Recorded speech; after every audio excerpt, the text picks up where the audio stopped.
இந்த மாலை வெளியிலும் பிதாவாகிய தேவனுக்கும் கர்த்தராகிய இயேசு கிறிஸ்துக்கும் மாலை வணக்கம் தெரிவித்துக் கொண்டு இந்த பாடத்துக்குள்ள போகலாம். இந்த பாடத்தின் தலைப்பு என்னன்னா விசுவாசம். அப்படின்னா என்னன்னா, நம்ம விசுவாசத்தில் எப்படி இருக்கிறோம், விசுவாசத்தில் நிலைச்சு நிற்கிறோமா அப்படின்றது தான் நம்மளுடைய பாடமாக இருக்குது. எதற்காக அப்படின்னு பார்த்தீங்கன்னா, விசுவாசம் அப்படின்னும் போது சோதனை வராத விசுவாசம் வர முடியாது. சோதனை சகிக்கணும், நம்மளை வெறுக்கணும், அப்போ தான் என்ன பண்ண முடியும், விசுவாசத்தில் நம்ம நிலைச்சு நிற்க முடியும். அப்போ இந்த விசுவாசத்தில் நம்ம நிலைச்சு நிற்கிறோம்னாக்கா எதை நோக்கி நம்ம போகணும், எதை பார்த்துக்கின்னு போனோம்னாக்கா மேலானதை நோக்கி பார்த்துக்கின்னு நம்மளுக்கு முன்னாடியாக இருக்கிற சகோதரங்களை பார்த்து நம்ம போகணுன்றது பார்க்கணும். ஒரு வசனம் படிக்கலாம்.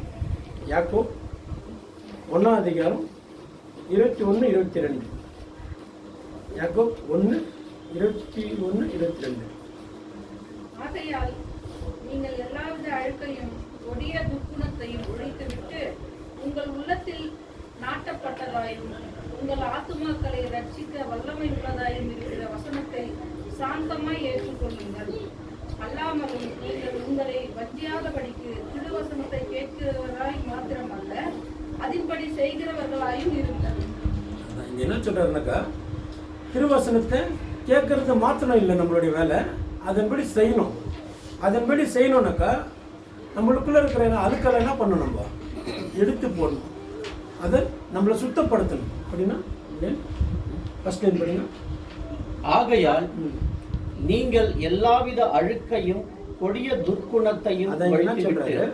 எல்லா விதமான அழுக்கையும் துர்குணங்கள் அப்படின்னா கெட்ட புத்திகள், கெட்ட பழக்க வழக்கங்கள்லாம் நம்மளுக்குள்ள இருக்கும், அதெல்லாம் எடுத்து போடுங்கன்றாரு. ஏன்னாக்கா நம்ம போற இடம் பரிசுத்தமான இடம், அங்க இருக்கிற ஆள் பரிசுத்தமான ஆள், புரியுதுங்களா? அங்க நம்ம போனா அவருக்கு ஏற்ற மாதிரி தான் போகணும். அதுக்காக இங்க மாற்ற சொல்றாரு. அப்புறம் கீழே உங்கள் உள்ளத்தில் நாட்டப்பட்டதாயும் உங்கள் ஆத்துமாக்களையும் ரட்சிக்க வல்லமை உள்ளவதுமாயிருக்கிற வசனத்தை சாந்தமாய் ஏற்றுக்கொள்ளுங்கள். என்னன்னாக்கா தேவன் நம்மளுக்குள்ள விதை போட்டிருக்கிறாரு, அந்த வசனத்தை சொல்லியிருக்கிறாரு. அது என்ன பண்ணணும், சாந்தமா ஏற்றுக்கொள்ளணும். முதல்ல நம்ம சாந்தம் ஆகணும். நம்ம கோபக்காரனா இருந்துங்கன்னு கத்திங்கன்னு நம்ம உலகம் பிரகாரமா இருந்துங்கனாக்கா நம்ம சாந்தமா ஆக முடியாது. சாந்தமா அந்த வசனத்தை நம்ம ஏற்றுக்கணும். நம்ம முதல்ல சாந்தமா மாறணும். சாந்தமா மாறிட்டோம், தேவனுடைய வசனத்தை நம்ம ஏற்றுக்கணும். அப்புறம் அல்லாமலும் நீங்கள் உங்களை வஞ்சியாதபடிக்கு திருவசனத்தை கேட்கிறவர்களாய் மாத்திரமல்ல, அதன்படி செய்கிறவர்களாயும் இருங்கள். அதாங்க, நம்மள யாரும் திட்டக்கூடாது, நம்மளே என்ன பண்ணிக்கூடாது, வஞ்சியாதபடிக்கு. அப்படின்னா நம்மளே கோவப்பட்டுக்காதபடிக்கு, திட்டிக்காதபடிக்கு நீங்க என்ன பண்ணுங்க, அதை கேட்கறது மாத்திரம் இல்லை, அதன்படி நடங்கன்றாரு. ஏன் அப்படின்னு பார்த்தீங்கன்னாக்கா, நம்ம கேட்குறோம், சுமார் ஒரு 10-20 வருஷமா கேட்டுன்னு தான் இருக்கிறோம். கேட்டுன்னே இருக்கிறோமா, இல்லை நம்மளுடைய வாழ்க்கையில் கேட்டு ஏதாவது கொஞ்சம் மாற்றுதல் ஆகிருக்குதா அப்படின்ட்டு நம்மளே சாந்தமாக நம்ம உட்காந்து யோசனை பண்ணி பார்க்கணும். அப்போ என்ன அப்படின்னு பார்த்தீங்கன்னா, கிறிஸ்துவுக்குள்ளே போகணும் அப்படின்னாக்கா நம்ம ஒரு முதல்ல மனுஷனாக மாறணும். நம்மளுக்குள்ளே இருக்கிற ஆசைகள், இச்சைகள், நம்மளுக்குள்ளே இருக்கிற மிருகங்கள் எல்லாத்தையும் என்ன பண்ணுவாங்க, சுட்டெரிக்கணும். அது சுட்டெரிச்சா தான் நம்ம கிறிஸ்துவோடைய வழியில் நடக்க முடியும். இந்த வசனம் படிங்க. 1 கொரிந்தியர் 4 அதிகாரம் 2வது வசனம். 1 கொரிந்தியர் 4:2. மேலும் உக்கிரானக்காரன் உண்மையுள்ளவன் என்று காணப்படுவது அவனுக்கு அவசியமா? அப்ப என்ன அப்படின்னு பார்த்தீங்கன்னாக்கா, நம்ம உண்மையா இருக்கிறோமா அப்படின்றது மற்றவங்க சொல்றத பார்க்கணும், நம்ம சொல்லணும் நான் உண்மையா இருக்கிறேன். புரியுதுங்களா? இப்போ அவர் 100 மார்க் வச்சிடுறாங்க, புரியுதுங்களா? அந்த 100 மார்க்கில் நம்ம எந்த இடத்துல போயிருக்கிறோம், ஒரு 30 இருக்கிறோமா இல்லை 60 இருக்கிறோமா? நான் சொல்கிறேன்ப்பா, என் மனசுக்கு ஏற்ற மாதிரி நான் ஒரு 50% நான் உண்மையாக தான் வாழ்ந்துருக்கிறேன்ப்பா. என்கிட்ட பொய் இல்லை, நான் யாருடைய பொருளுக்கும் நான் ஆசைப்படல, நான் திருடல, எங்கேயும் நான் கெட்ட விஷயங்கள் நான் நடந்துக்கல, கெட்ட பழக்க வழக்கத்துக்கு நான் போகல, எனக்கு தெரிஞ்சு நான் ஒரு 50% நான் கரெக்டாக தான்ப்பா இருக்கிறேன், இல்லை ஒரு 90% நான் கரெக்டாக இருக்கிறேன்ப்பா அப்படின்ட்டு நம்ம எந்த இடத்துல இருக்கிறோம் நம்ம என்ன பண்ணணும், சிந்தித்து பார்க்கணும். இல்லை ஆரம்பத்தில் வந்தமே அந்த 2 படி 3 படி அதே படியில் தான் இருக்கிறோமா, இல்லை ஏறி வந்திருக்கிறோமா, கொஞ்சம் மாற்றுதலை தான் இருக்குதா நம்மக்கிட்ட அப்படின்னு நம்ம சிந்தித்து பார்க்கணும். புரியுதுங்களா? இன்னொரு வசனம் படிங்க. கலாத்தியர் 3ஆம் அதிகாரம் 9வது வசனம். கலாத்தியர் 3:9. அந்தபடி விசுவாசமார்க்கத்தால் விசுவாசமுள்ள ஆபிரகாமுடனே ஆசீர்வதிக்கப்படுகிறார்கள். அப்போ என்ன அப்படின்னாக்கா, நம்மளுக்கும் அந்த ஆசீர்வாதம் இருக்குதுங்க. ஆபிரகாமுக்கு கொடுத்த ஆசீர்வாதம் நம்மளுக்கும் இருக்குதுங்க. எப்படி அப்படின்னா, ஆபிரகாமு இப்படி வாழ்க்கையை நம்ம பார்க்கணும். ஆசீர்வாதம் ஆபிரகாமுக்கு கொடுத்தா நம்மளுக்கும் ஆசீர்வாதம் தராரு, அது ஓகே. என்ன பண்ணார் அவர்? புரியுதுங்களா? ஆபிரகாம் என்ன பண்ணார் அவருடைய வாழ்க்கையில், அது கொஞ்சம் நம்ம சிந்தித்து பார்க்கணும். எதுக்காக அப்படின்னா, அவர் கேட்டது மாத்திரம் இல்லை, அதன்படி என்ன பண்ணாருங்க, கீழ்ப்படிந்தார், செஞ்சார். அவருடைய வாழ்க்கையில் அவர் 100க்கு 100% என்ன பண்ணார், உண்மையாக இருந்தார் தேவனுக்கு. புரியுதுங்களா? அந்த மாதிரி உண்மையாக இருக்கிற உள்ளத்தை தான் என்ன பண்ணுறாரு, தேவன் தேடுறாரு. நம்ம ஒரு காலத்தில் தேவன் அறியாத இருந்த காலத்தில் நம்மளுக்குள்ள என்ன இருந்திருக்கலாம், இந்த உலகம் பிரகாரமான ஆசைகள், இந்த உலக பிரகாரமான வழிபாடுகளும் நம்ம இருந்திருக்கலாம். ஆனால் நம்ம உள்ளத்தை தேவன் அறிஞ்சார். புரியுதுங்களா? ஏன்னாக்கா தேவனுக்கு தெரியும் யாருக்கிட்ட எந்த பொறுப்பு கொடுத்தா, எந்த வேலையை கொடுத்தா அதை செஞ்சு முடிப்பாங்க. அதனால தான் நம்மளை அழைச்சிருக்கிறாரு. இன்னொரு வசனம் படிங்க. யாக்கோப் 2ஆம் அதிகாரம் 17-18. யாக்கோப் 2:17-18.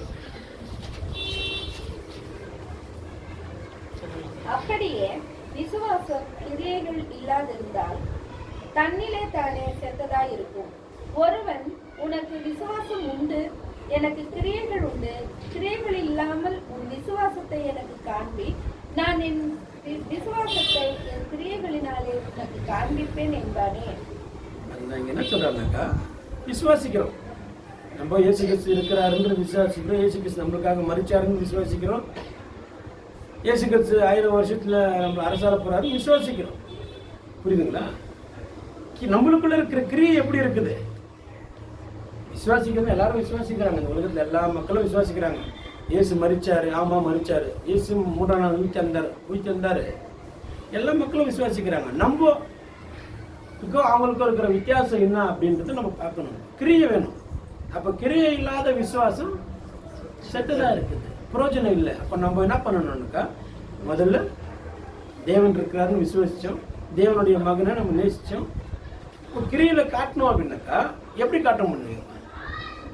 நம்மளுடைய வாழ்க்கையில நம்ம நடந்துக்கிறத வச்சு தான் என்ன பண்ண முடியும், கிறிஸ்துவை காட்ட முடியும். நம்ம வாழ்க்கையில் இயேசு கிறிஸ்து இப்படி இருந்தாரு, இயேசு கிறிஸ்து இப்படி வாழ்ந்தாரு அப்படின்ட்டு அந்தரிக்கப்பட்டதுல அப்போஸ்தலர்கள்லாம் இருக்கும்போது என்ன எப்படி வச்சுங்க அவங்களுக்கு பேரு, இயேசுவை போலவே நடந்து கொண்டு இருந்தாங்க. புரியுதுங்களா? அப்பதான் அவங்களுக்கு என்ன ஆச்சு, கிறிஸ்துவ பேர் வந்துச்சு. அதுக்கு முன்னாடி இயேசு கிறிஸ்து யாருக்கு ஒப்பிடுறாங்கன்னு பார்த்தீங்கன்னாக்கா, பேதுருக்கு சொல்றாங்க. இயேசு சிலுவையில் அடிக்க போகும்போது, நான் உன்னை அவர் கூட இயேசு கூட பார்த்துருக்கிறேன்னு அப்படின்போது, இல்லைம்மா அவர் யாருன்னு தெரியாதுன்னு சொல்லும்போது உன் பேச்சே காமிச்சு கொடுக்குது. புரியுதா? 3.5 வருஷம் அவர் கூட இருந்தார் இல்லையா, அந்த கேரக்டர் இவருக்குள்ள வந்துருச்சு. இதெல்லாம் நம்ம யோசனை பண்ணி பார்க்கணுங்க. என்ன சும்மா வந்தார், ஒரு 3 வருஷம் கூட இருந்தாருன்ட்டு இல்லை. அவர் அவர் குருவாகவும் ஏற்றுக்கினாரு, அவருடைய சிஷ்யனா இவர் மாறிட்டார். புரியுதுங்களா? அவர் சொல்கிறாங்க. ஏன்னா இதெல்லாம் நமக்கு ஒரு ப்ரூஃபுங்க. இயேசு ஏன்னா அந்த நேரத்தில் பயம் வந்துடுச்சு, மரண பயம் வந்துடுச்சு. அவர் நம்மளை எங்கே அடிச்சிடுவாங்களோ சாவச்சிடுவாங்க பயம் வந்துச்சுன்னா தான் அவர் மறுதளிக்கிறார். மற்றபடி அவரெல்லாம் அவர் ஒன்றும் இது கிடையாது. ஆனால் அவங்க சொல்கிறாங்க, உங்கள் பேச்சு என்ன பண்ணுத காமிச்சு கொடுக்குது, நீ இயேசு கூட தான் இருந்த அப்படின்னு. அப்போ நம்மளுடைய பேச்சு எப்படி இருக்கணுங்க, புறஜாதி மக்கள் முன்னாடி இவங்க கிறிஸ்துவங்க அப்படின்னு வரணுங்க. அப்படி வந்தால் தான் நம்மளுடைய கேரக்டர் மாறும், நம்ம பழக்கம் வழக்கம் மாறும். நம்மளும் உலகம் பிரகாரமாக பேசிக்கின்னு இருந்தாக்கா ஒரு சேஞ்சஸ் கூட வராது. புரியுதுங்களா? அப்போ என்ன அப்படின்னா, நம்மளுடைய நோக்கம் எப்படி இருக்குது, நம்மளுடைய கேரக்டர் எப்படி இருக்குதுன்றதை நம்ம சிந்தித்து பார்க்கணும். அப்போ தான் நம்ம கிறிஸ்துக்குள்ள நிலைச்சு நிற்க முடியும். கிரைகள் காட்டணும்னாக்கா அந்த சான்ஸ் வரும்போது நம்ம என்ன பண்ண முடியும், காட்ட முடியும். அப்போ அந்த சான்ஸுக்காக என்ன பண்ணணும், நம்ம காத்துன்னு இருக்கணும். எப்போ ஏதாவது ஒரு பிரச்சனையா, ஏதாவது ஹெல்ப் பண்ணலாமா, அங்கே தேவைகள் சந்திக்கலாமா அப்படின்னு நம்ம என்ன பண்ணோம், அதுக்காக முயற்சி பண்ணினே இருக்கணும். இன்னொரு வசனம் படிங்க. பிலிப்பியர் 1ஆம் அதிகாரம் 27, 28.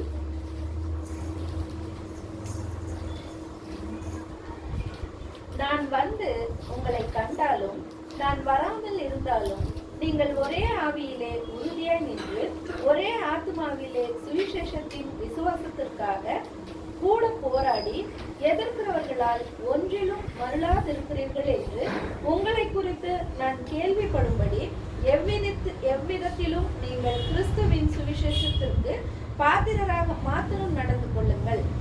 என்ன சொல்றாங்க பார்த்தீங்கன்னா, நான் வந்தாலும் நான் வரலாலும் என்ன பண்ணுங்க, நீங்க நிலைச்சு நில்லுங்க. உங்களை பத்தி மற்ற மக்கள் எப்படி பேசுறாங்கனாக்கா, இவங்க எப்பவுமே ஆயத்தமா இருக்கிறாங்க. நம்ம எப்பயாவது பேசுறோங்களா? 1000 வருஷம் அரசாட்சி இருக்குது, இயேசு கிறிஸ்துவோட ராஜ்யம் வரப்போகுதுன்னு சொல்லி இந்த உலக மக்கள் நம்ம ஃப்ரெண்ட்ஸுங்கள்ட்ட ஏதாவது பேசுகிறோமா? நம்ம சபையில் பேசுகிறோம், நம்ம சகோதரங்க பேசுகிறோம். உலக மக்கள்கிட்ட நம்ம பேசுகிறோமா? பேசணும்.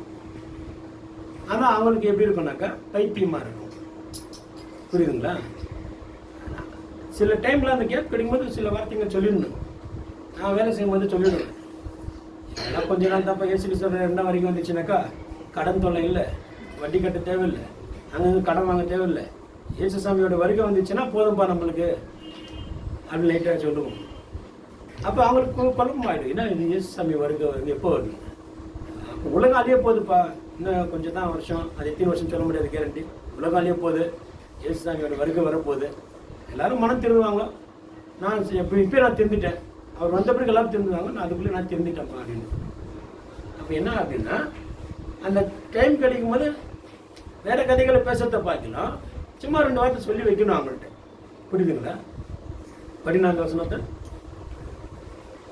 நான் வந்து உங்களை கண்டாலும் நான் வராமல் இருந்தாலும் நீங்கள் ஒரே ஆவியிலே உறுதியாய் நின்று ஒரே ஆத்துமாவிலே சுவிசேஷத்தின் விசுவாசத்திற்காக கூட போராடி. என்ன சொல்றாரு? சுவிசேஷத்தின் விசுவாசத்துக்காக என்ன பண்ணணும்? போராடணும். ஒரு நாளும் நம்ம போராடிட்டு தான் இருக்கணும். ஒரே நாளில் முடிஞ்சிருது இல்லை. இந்த ஓட்ட பஞ்சம் மாதிரி ஓடிட்டு ஒரே நாள் ஓடி ஜெயிச்சுட்டு வரது இல்லை. அந்த ஒரு நாளுக்காக அவங்க வாழ்நாள் ஃபுல்லாக என்ன பண்ணுவாங்க? அர்ப்பணிக்குவாங்க.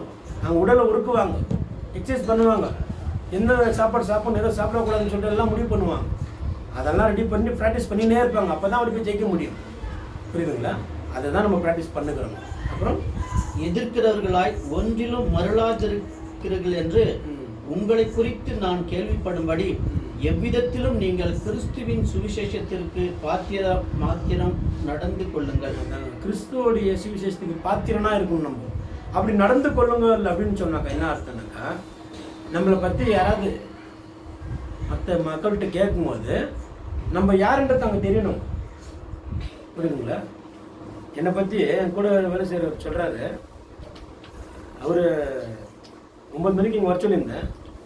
அவர் வரத்துக்கு லேட் ஆகிடுச்சு. நான் கிளம்பிட்டேன் வீட்டுக்கு. சரி போய் நான் ஸ்டார்ட் பண்ணிட்டு வந்தேன். நான் வீட்டுக்கு போயிட்டேன். அப்போ அவங்க வந்து நின்றுக்கிறாரு. இன்னும் யாருப்பா எங்கப்பா? இல்லை அவர் சவுந்தரனா வர சொன்னார், கொஞ்சம் வேலை இருக்குது.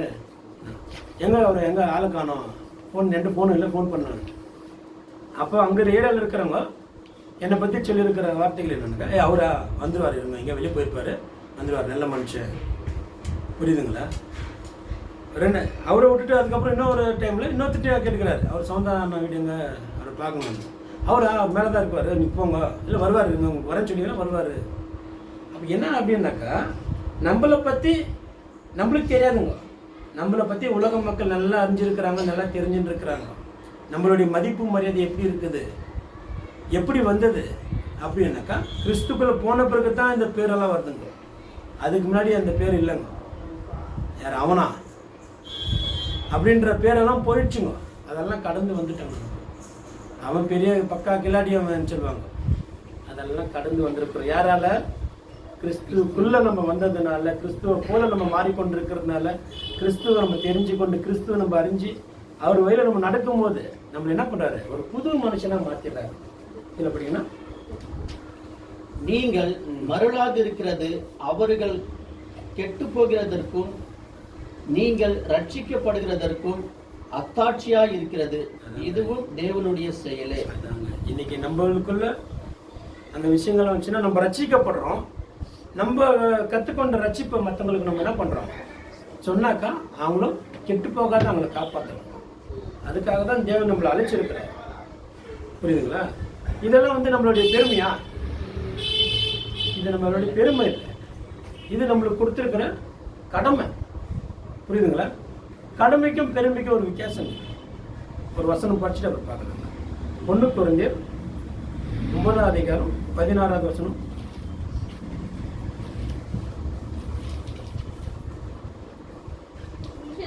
சுவிசேஷத்தை நான் பிரசங்கித்து வந்தும் மேன்மை பாராட்ட எனக்கு இடமில்லை. அது என் மேல் விழுந்த கடமையாய் இருக்கிறது. சுவிசேஷத்தை நான் பிரசங்கியாது இருந்தால் எனக்கு ஐயோ. அதாங்க என்ன சொல்றாரு, என் மேல விழுந்த கடமையா இருக்குது. அப்ப என்னன்னாக்கா அதை நமக்கு செய்யணும். அதை நம்ம யாருக்கும் சொல்லாம இருந்தா அதை நம்ம என்ன பண்றோம், அதை அசட்டை பண்ணிடுறோம். என் மேல விழுந்த கடமை அப்படின்னா என்னாக்கா, இப்போ நான் நினச்சிக்குவேன் என் மேல விழுந்த கடமை அப்படின்னா என்ன அர்த்தம் அப்படின்னாக்கா, இப்போ கல்யாணத்துக்கு முன்னாடிக்கும் கல்யாணத்துக்கு அப்புறமும் நான் யோசனை என்னுடைய வாழ்க்கையில் நான் கனெக்ட் பண்ணி பார்த்தேன்னாக்கா, கல்யாணத்துக்கு முன்னாடி என்னை யாரும் கேட்குறவங்க இல்லை, கொள்றவங்க இல்லை, நான் எங்கே வேணாலும் போவேன், எங்கே வேணாலும் படுத்துக்குவேன், எங்கே வேணாலும் சாப்பிட்டு எல்லாம் வந்துடுவேன். நான் கல்யாணத்துக்கு அப்புறம் எனக்குன்னு என்ன இருக்குது, ஒரு குடும்பம் இருக்குது. இப்போ என் பிள்ளைங்களை நான் வழி நடத்தணும், என் பிள்ளைங்களை படிக்க வைக்கணும், என் பிள்ளைங்களுக்கு எதை நெருங்கிட்ட செய்யணும் அப்படின்னா அது பெருமை இல்லை, என்னுடைய கடமை. புரியுதுங்களா? நம்ம நினச்சிட்டுருக்கலாம் இப்போ நம்ம நல்லா சம்பாதிக்கிறோம், பசங்க கல்யாணம் ஆகுது, பசங்க எல்லாத்தையும் இருந்தாக்கா நம்ம லட்சாதிபதி ஆகிட்டு இருப்போம் அப்படின்னு நம்ம நினைக்குவோம். பிச்சைக்காரனா ஆகிட்டு இருப்போம், இல்லை குடிகாரனா ஆகிட்டு இருப்போம், இல்லை செத்துட்டு கூட போயிட்டு இருப்போம், சொல்ல முடியாது. புரியுதுங்களா? ஏன்னா அப்போ இருக்கிற மைண்டே வேற, கல்யாணம் ஆன பிறகு இருக்கிற ஒரு குடும்பம் வந்துட்டு பிறகு அப்போ இருக்கிற மைண்டே வேற. ஒரு பொறுப்புன்னு வந்துடுதுங்க, இது நம்ம குடும்பம் நம்ம செய்யணும்னு. நான்லாம் வந்து கல்யாணத்துக்கு முன்னாடியெல்லாம் வந்து ஒரு கேஜி அரிசி எவ்வளோன்னு தெரியாது, ஒரு கேஜி பூண்டு எவ்வளோன்னு தெரியாது, வெங்காயம் எவ்வளோன்னு தெரியாது, 1 லிட்டர் எண்ணெய் எவ்வளோன்னு தெரியாது. நான் அப்படியே வருவேன், வீட்டில் சாப்பிட்டு போயிட்டு இருப்பேன், வேலை போவேன், வருவேன் இருந்துச்சு. கல்யாணம் ஆகிட்ட பிறகு வீட்டில் சொல்கிறாங்க நம்மள்ட்ட, அரிசி காலி ஆயிடுச்சு, எண்ணெய் காலி ஆயிடுச்சு, இப்போ ஒரு 2000 ரூபாய் கொடுங்க, இது வீட்டில் வாங்கணும், இது வாங்கணும்னு. அப்போ தான் இதெல்லாம் ரேட்டு தெரியுது, இவ்வளோ ரேட்டு இருக்குது, இந்த மாதிரி ரேட்டு இருக்குது. அப்போ என்ன அப்படின்னா ஒரு பொறுப்பு நம்மளுக்கு வந்துடுச்சுங்க. அதே மாதிரி தாங்க கிறிஸ்துக்குள்ளே நம்ம வரத்துக்கு முன்னாடியும் கிறிஸ்துக்கு வந்த பிறகு, கிறிஸ்துக்கு வரத்துக்கு முன்னாடி நம்ம எப்படி வேணா இருக்கலாங்க. ஞாயிற்றுக்கிழமை நீ தூங்கி 11 மணிக்குள்ள தூங்கி எழுந்திரிக்கலாம், ஒன்றும் பிரச்சனை இல்லை. நைட்டு 2 மணி வரைக்கும் உட்காந்து நீ ஏதாவது தேவையில்லாத கதைகளை பேசிக்கிட்டு இருக்கலாம். நம்ம கிறிஸ்துக்கு அப்புறம் அறிஞ்ச பிறகு சனிக்கிழமை நைட்டு நம்ம என்ன பண்ணணும், நம்மளை ஆயத்தப்படுத்திக்கணும். நாளைக்கு என் தேவனுடைய சன்னிதானத்துக்கு நான் போகிறேன், ஏன்னா நான் பரிசுத்தம் ஆக்கிக்கணும். என்ன பண்ணக்கூடாது, இந்த உலக ஆசைகள், இந்த உலக சிந்தனை எனக்குள்ளே இருக்கக்கூடாது. நான் போகணும், என் தேவனுடைய வார்த்தைகளை கேட்கணும், என்னுடைய வாழ்க்கையை நான் என்ன பண்ணணும், அவர்கிட்ட அர்ப்பணிக்கணும். இயேசு சாமி வர வரைக்கும் நான் என்ன பண்ணணும், அவருடைய உடலையும் அவருடைய ரத்தத்தையும் நான் என்ன பண்ணணும், பங்கு பெறணும். அப்போ நான் போகும்போது தான் என்னுடைய பாவ மன்னிப்பு எல்லாத்தையும் மன்னிச்சு என்னை பரிசுத்தம் ஆக்கி புது மனுஷனை மாத்துறாரு. அப்போ சபையிலேருந்து மறுபடியும் வெளியே வரும்போது ஒரு புது திட்டங்களோட வெளியே அனுப்புறாரு. ஓ இன்னும் ஒரு வாரம் உங்களுக்கு டைம் தரேன், போயிட்டு என்ன பண்ண என்னுடைய நாமத்தை மகிமைப்படுத்துன்ற. புரியுதுங்களா? அப்போ என்ன ஆகுனாக்கா, இந்த சுவிசேஷம் வந்து நம்ம மேலே இருக்கிற ஒரு கடமைன்னும் போது என்ன ஆகுனாக்கா, சில விஷயங்கள் நம்ம கண்டிப்பாக பண்ணி ஆகணும். தேவனுடைய வார்த்தைகளுக்கு நம்ம கீழ்ப்படிந்த பிறகு குடும்பத்தில் நம்ம பிள்ளைகளுக்கு சத்தியத்தை சொல்லிக் கொடுக்கணும். நம்ம கற்றுக்கொண்ட இன்பத்தை என்ன பண்ணணும், பிள்ளைகளுக்கு சொல்லிக் கொடுத்து நம்ம வீட்டில் ஜெபம் பண்ணணும், சத்தியத்தை படிக்க வைக்கணும். பிள்ளைங்களுக்கு பைபிள் படிக்க சொல்லணும். நம்ம சொல்லலைனாக்கா வேறு யாரும் வந்து சொல்லிக் கொடுக்க மாட்டாங்க. புரியுதுங்களா? இந்த சத்தியத்தை நம்ம தான் என்ன பண்ணணும், நம்ம முதல்ல நம்ம குடும்பத்தில் தேவனுடைய சமாதானம் வந்துச்சா அப்படின்றது பார்க்கணும். அப்போ என்ன அப்படின்னு பார்த்தீங்கன்னாக்கா, இந்த பெருமைக்கும் கடமைக்கும் இருக்கிற வித்தியாசம் என்னன்னாக்கா, பெருமை வந்து என்னன்னாக்கா சும்மா இருப்போம், ஆளாக இருப்போம். எப்படி ஞாயிற்றுக்கிழமை சர்ச்சுக்கு வருவாங்க, ஞாயிற்றுக்கிழமை சர்ச்சுக்கு வருவாங்க, நல்லா ஒரு ரிசப்ஷனுக்கு வந்து உட்கார்ந்த மாதிரி உட்காருவாங்க, பார்த்துட்டு கிளம்பி போயிடுவாங்க. மறுபடியும் அடுத்த வாரம் தான் அந்த மறுபடியும் பைபிள் எடுப்பாங்க கையில். புரியுதுங்களா? அது பெருமைக்கு வருவாங்க. நம்மளும் கிறிஸ்தவ ஏரியாவில் இருக்கிறோம் அப்படின்னு சொல்லிட்டு வருவாங்க, போவாங்க. ஆனால் லைஃப்பில் ஒரே ஒரு மாற்றத்தில் கூட என்ன இல்லை, அவங்கக்கிட்ட இல்லை. அப்போ மாற்றுதல் வேணும் அப்படின்னாக்கா நம்ம என்ன பண்ணணும், இது என்னுடைய கடமை, இதை நான் செஞ்சு ஆகணும். புரியுதுங்களா? ஒருத்தர் கஷ்டமாக இருக்கிறாங்க, அவங்கள்ட்ட போய் நம்ம ஜெபம் பண்ணுறோம், ஜெபம் பண்ணிட்டு நம்ம வெறுமையாக வந்துடக்கூடாது. அவங்களுக்கான தேவைகளை நம்ம சந்திக்கணும். புரியுதுங்களா? என்ன வசனம் அது?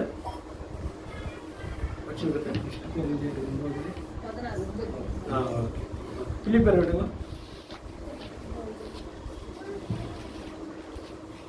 பிலிப்பியர் 1:20-22 படிச்சாச்சா? ஆச்சா? 20-21 படி. 1ஆம் அதிகாரம்.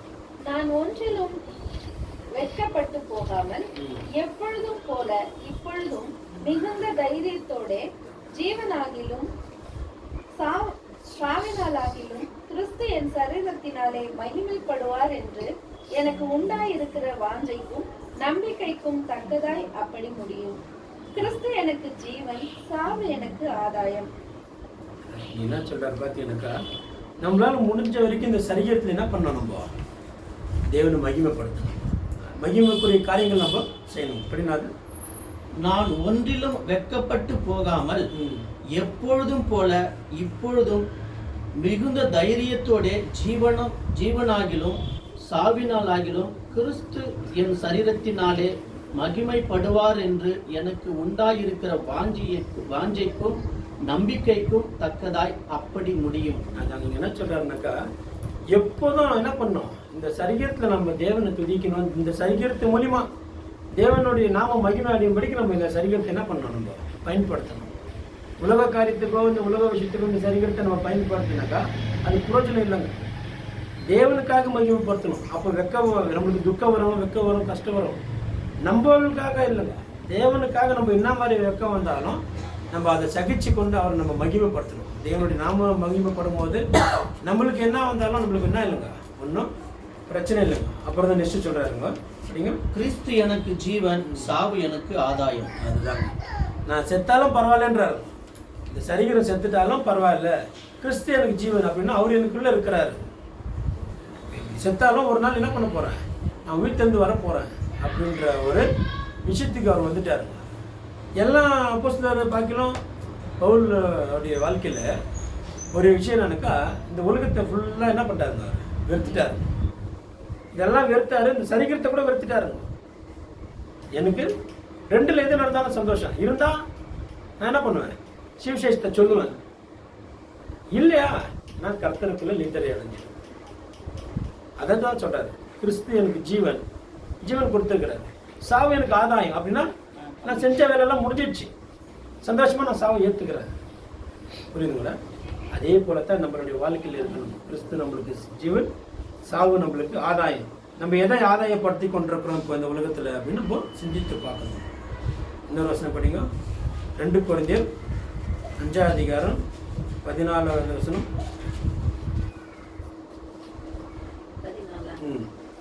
கிறிஸ்துவனுடைய அன்பு எங்களை நெருக்கி ஏவுகிறது.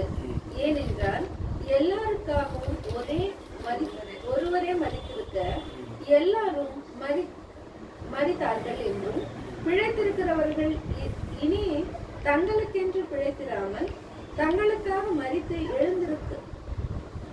எழுந்தவர்க்கென்று பிழைத்திருக்கும்படி அவர் எல்லாருக்காகவும் மரித்தார் என்றும் நிதானிக்கிறோம்.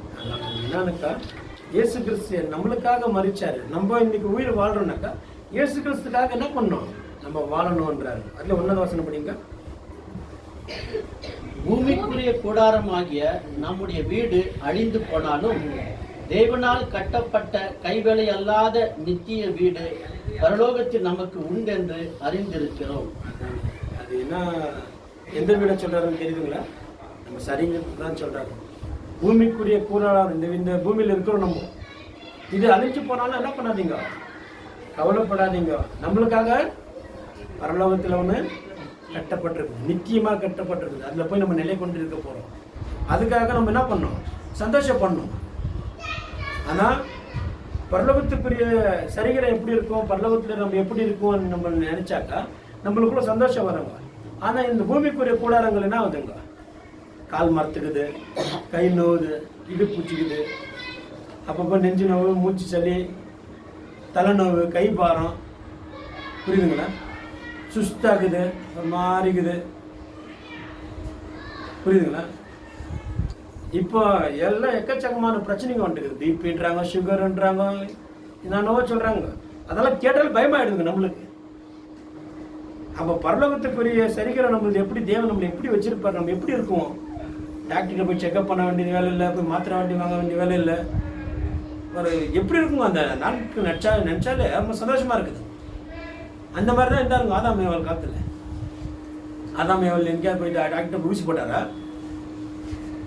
மாத்திரை மருந்து தான் வாங்கினார் ஆதாம் ஏவாள்? எதுவுமே இல்லை. தேவன் பார்த்து கொண்டிருந்தார், அவங்களை வழிநடத்தி கொண்டிருந்தார். ஒவ்வொரு நாளும் அவங்களுக்கு என்னென்ன தேவையாக சந்தித்து கொண்டிருந்தார். இதோ இந்த மனுஷ சுபாபத்தினால என்ன ஆகிட்டாருங்க, மண்ணில் உண்டாக்கியதுனால கொஞ்சம் மண்ணுங்க தலையில் இருக்குது இல்லையா, மண்ணாசிக்கு மயங்கி விழுந்துட்டார். அதை நீக்கிறதுக்காக தான் நம்ம அதுக்கு மேலே பிரச்சனை வசனம் நம்மளுடைய ஆண்டவராக இயேசு கிறிஸ்து நம்மளை அந்த ரட்சிப்புல கூட்டு போகிறதுக்காக வந்திருக்கிறார். நம்ம அவர் சொல்கிற மாதிரி நம்ம நடந்துக்கினாக்கா நம்ம அதே போல் மாறிடுவோம். இன்னொரு வசனம் படிங்க, ரெண்டாவதா? அங்கே ரெண்டாவது படிங்க. ஏனெனில் இந்த கூடாரத்திலே நாம் தவித்து நம்முடைய பரம வாசஸ்தலத்தை தரித்துக் கொள்ள மிகவும் வாஞ்சை உள்ளவர்களாய் இருக்கிறோம். என்ன அப்படின்னா, இது தரித்து கொண்டிருக்கிறோம். மிகவும் அது என்ன பண்ணும், பரலோகத்தில் இருக்கிற கூடாரத்தை நம்ம தரித்துக்கிறது ரொம்ப ஆசையாக இருக்குதுங்க. ஏன்னா இந்த உலகத்தில் நம்ம எத்தனை வருஷம் வந்துட்டோங்க, கிட்டத்தட்ட 1/2 செஞ்சுரிக்கு வந்துட்டுக்கிறோம். எல்லாம் 50-52 கிட்ட வந்துட்டு போதப்பா இந்த கூடாரம். ஏன்னா நிறைய பேர் வந்து என்னன்னாக்கா சொந்த வீடு வாங்க மாட்டாங்க, வாடகை வீடே போயிடுவாங்க. ஏன்னா அப்பப்போ ஒரு 3 வருஷத்துக்கு 4 வருஷத்துக்கு புது வீட்டுக்கே போயிடலாம் இல்லையா? புரியுதா? புதுசாக இருக்கும், எல்லாம் நல்லா இருக்கும். இன்னும் சில பேர் வந்து என்ன பண்ணுவாங்க, மேலே போகிறதுக்கு ஆசைப்பட மாட்டாங்க. எங்களுக்கு செகண்ட் ஃப்ளோர் வேணும், 3rd ஃப்ளோர் வேணும்னு போக மாட்டாங்க. எங்களுக்கு கீழே கிரவுண்ட் ஃப்ளோரே போதும்ப்பா. ஏன் ஏற முடியாதுப்பா, புரியுதுங்களா? சொந்த வீடு வச்சுருக்கிறவங்க 4வது ஃப்ளோர் ஏறி தான் போகணும். என்ன அப்படின்னா சொந்த வீட்டுக்கும் பழைய வாடகை வீட்டுக்கு இருக்கிற வித்தியாசம் அதுதான். ஆனால் இப்போ நம்ம இருக்கிறது வாடகை வீடு, உலகம் பிரகாரமாக இல்லை, சரிகிறத சொல்கிறேன். தேவ ஆவிக்குரிய விஷயத்தில் நம்ம இருக்கிறது இந்த வாடகை வீடு. இந்த வாடகை விட்டு நம்ம சொந்த வீட்டுக்கு போகும்போது நம்மளுக்கு என்ன இருக்குதுங்க, சந்தோஷம். அதுதான் நம்மளுக்கு ரொம்ப முக்கியமாக இருக்குது. இன்னொரு வருஷம் படிங்க, 2 Corinthians 6:2. அனுகிரக காலத்திலே நான் உனக்கு செவி கொடுத்து ரட்சணிய நாளிலே உனக்கு உதவி செய்தேன் என்று சொல்லி இருக்கிறாரே, இதோ இப்பொழுதே அனுகிரக காலம், இப்பொழுதே ரட்சணிய நாள். அதாங்க, இந்த நாளுக்காக தான் நம்ம என்ன பண்றோம், காத்துட்டு இருக்கோம். அப்படி கண்டினியூ பண்ண 6 வரைக்கும் முடியும். இந்த ஊழியம் குற்றப்படாதபடிக்கு நாங்கள் யாதொன்றிலும் இடரல் உண்டாக்காமல் எவ்விதத்தினாலேயும் எங்களை தேவ ஊழியக்காரராக விளங்க பண்ணுகிறோம்.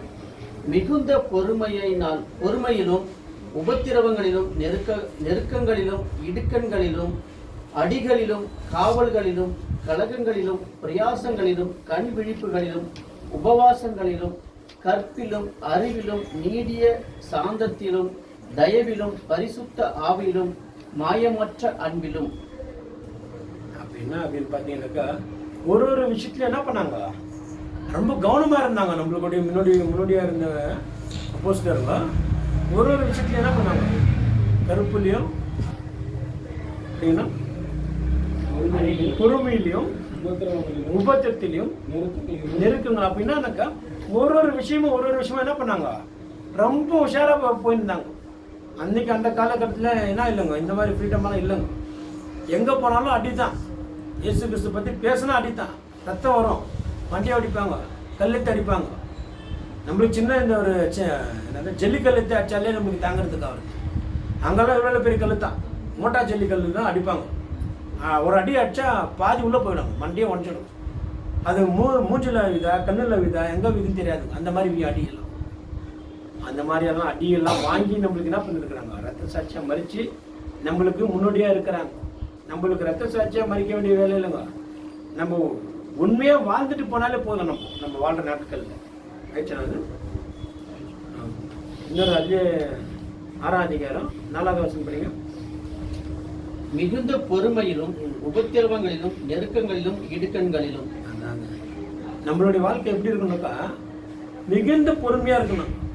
சில சில பேரெல்லாம் பார்த்தீங்கன்னாக்கா சக்குன்னு ஷார்ட் டெம்பர் ஆகிடுவாங்க, சட்டார்னு கோவம், மூக்குக்கு மேலே கோவத்தை வச்சுட்டு இருப்பாங்க. கிறிஸ்துவ வரைஞ்சிருக்கிறாங்க, கிறிஸ்துவ தெரியும் எல்லாம் இருக்குங்க. சில விஷயம் என்னன்னாக்கா இன்னும் அந்த இது மாற்றலைங்க, அவங்க கேரக்டர் மாறல. இன்னும் கேட்டால் நான் கிறிஸ்துவனை எனக்கு எல்லாம் தெரியுன்றாங்க. 1000 வருஷம் அரசாட்சி தெரியும், இயேசு கிறிஸ்துடைய வருகை தெரியும், நித்திய ஜீவன் தெரியும், எனக்கு எல்லாம் தெரியுன்றாங்க. ஆனால் கேரக்டரில் வந்து ரொம்ப மோசமாக இருக்கு. இயேசு கிறிஸ்துடைய கேரக்டர் வரலங்க, இன்னும் கோபம் தான். அது என்கிட்ட சொல்கிறாங்க, சர்ச்சுன்ட்டு தான் பார்த்துக்கிறேன், இல்லைனாக்கா அப்புறம் வேற மாதிரி ஆகிட்டு இருக்கோம் அப்படின்றாங்க. சின்ன சின்ன விஷயத்துக்கு புரியுதுங்களா? அப்போ என்ன அப்படின்னா அந்த சுபாவம் என்ன இல்லை, வலிய மனுஷனுடைய அப்படியே இருந்தால் போக முடியாது. அவங்க சொல்றாரு மிகுந்த பொறுமையிலையும் மிகுந்த உபத்திரத்திலையும் மிகுந்த நெருக்கங்கள் வருங்க நம்மளுக்கு. அப்போ அதெல்லாம் தாங்கி நம்ம போனோம்னாக்கா இங்கே விட்டு போகிறோம். புரியுதுங்களா? நம்மளுக்குன்னு ஒரு சீட்டு என்ன ஆயிடுச்சு, புக்கிங் ஆயிடுச்சு, நம்மளோட பேர் அந்த சீட்டில் எழுதப்பட்டாச்சு, நம்மளுக்கு ரிசர்வேஷன் பண்ணியாச்சுங்க. தேவன் அங்கேருந்து அழைப்பு கொடுத்துட்டாரு, நீ அங்கே வாங்கிட்டு நம்ம போய் அந்த இடத்துல நம்ம ஏறலைனாக்கா வேற யாராவது ஏறி போயிடுவாங்க. புரிஞ்சுங்களா? அந்த மாதிரி ரிசர்வேஷன் பண்ணிட்டோம், எனக்கு எல்லாம் வந்துச்சு, நான் போய் பிடிச்சிடுவேன் சொல்லிட்டு நான் பிடிக்காம இங்கே வீட்டில் உட்காந்துட்டேனாக்கா ஒன்றும் பண்ண முடியாது. இன்னொரு வருஷம் பண்ணால் 1 Corinthians 12:18.